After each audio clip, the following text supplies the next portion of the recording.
Hello, everyone. Okay, so to conclude, let's go over some of the applications of natural language processing.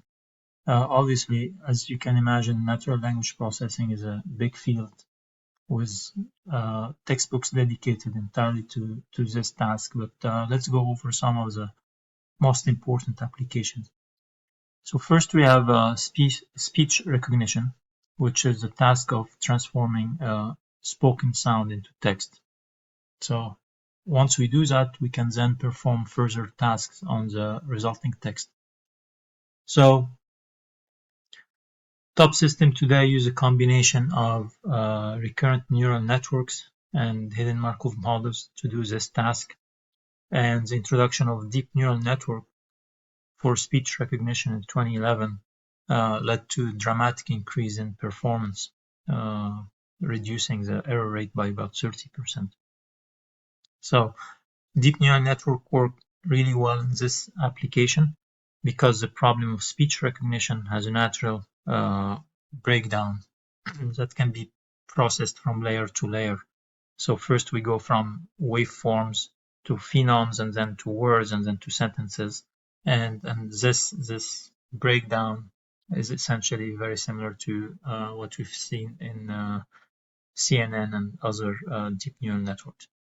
Another application is text-to-speech, which is essentially the inverse of speech recognition. So in this case, we have a text we're starting with, and we're trying to have the computer pronounce the text or read the text as correctly as possible, and to make sure that the sentences flow as naturally as possible with the right pauses and emphasis as if a human was actually reading the text. Another area of development in text-to-speech is trying to use different voices.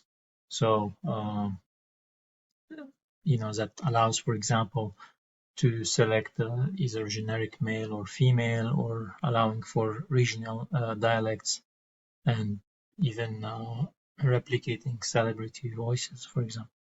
So, as with speech recognition, the introduction of deep recurrent neural networks led to large improvement in this area. Was about, in a recent study, 2/3 of listeners saying that recent models sounded, much more human than older models. Another important application is machine translation, which essentially, as you can imagine, takes text from one language, say English, and then outputs the same text in another language like French. This seems to be easier to understand how to train this. So you have essentially a sentence to sentence pairs, and use that in training your neural network, such that when you feed in a new sentence, it's able to come up with the equivalent sentence in the second language. The documents don't need to be annotated in any way. So in that case, the machine translation system just learns to align sentences and phrases from one language to another. And it can then generate translation based on that. So earlier system in machine translation relied on n-gram models. They had good results, but contained some errors in most sentences just from the syntax. Just because, if you remember, we said n-gram.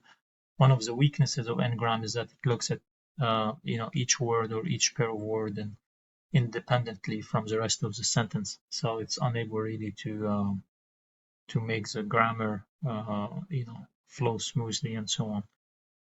So this limitation based on the length of the n-gram, even with larger n-grams like 7 even. So it was difficult for information to flow from one end of the sentence to the other. So by the time you reach the end of the sentence, the earlier words are essentially not impacting the translation of the later words. Another problem was that all the information in an n-gram model, like we said, is at the level of individual words. So for example, a system like that could translate black cat from English to chat noir in French. But for example, it would never generalize the grammar rules that in French the adjective comes after the noun, while in English the adjective comes before the noun. So this is the type of language, nuances that we can't capture with n-gram. So recurrent neural network again solved this by we've seen that in a previous lecture, going sequence to sequence models, and they could generalize better and could form compositional models throughout the different levels of the neural network. So they're able to actually understand this difference in grammar from one language to another and apply that in generalization. Another application is information extraction, which is the process of acquiring knowledge by skimming a text, looking for occurrences of particular classes of objects and for relationships among them. So, for example, some of the projects I've been working on look at trying to identify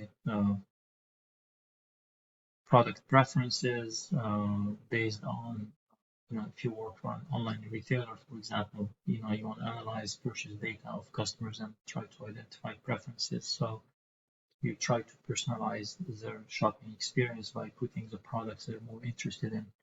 So starting with textual description of the product, say the title or the product description, or any other textual information of the product. How can you extract the relevant attributes for the customers who purchase this product? So what are they actually interested in? So this requires obviously using NLP packages to extract the key attributes from the text of the products that were purchased and try to aggregate that over many purchases for each customer and try to identify the key attributes the customer is constantly looking for in a product. Whether he's buying food products, you can identify diet types, vegan, gluten-free, whatever, or beauty products. If he's buying beauty products, you analyze the text and you come up with specific attributes for the products. Curly hair, dry skin, whatever. Information retrieval is another task. In this case, it's a task of finding documents that are relevant and important for a given query. So this is essentially done, at search engines like Google, for example. Question answering is a different task from information retrieval, because here we're not looking at a ranked list of hits. Instead, we're trying to find a specific answer to a given question. So the book gives an example saying if you ask the question, who founded the U.S. Coast Guard? In that case, you don't want to return a list of websites about the Coast Guard. You want to return a specific answer, Alexander Hamilton, for example. So again, NLP are essential here to understand the question, understand that the who indicates that we're looking for a name as the answer, and then start structure the search in that direction. So these are the most important application of NLP. I hope this gives you a good overview of NLP system. So today we discussed why we need probabilistic language models instead of grammar. And we discussed how we can base them on n-grams, and n-grams are efficient in recovering a large amount of information about the language. Word embeddings can give a richer representation of words and their similarities. We looked at different ways to parse a text, different algorithms. This week you have to do an assignment using the CYK algorithm. So that's going to give you some practice on creating parsing trees. And We also looked at the PCFG grammar with an example of a grammar that does not depend on the context. Okay, see you in class.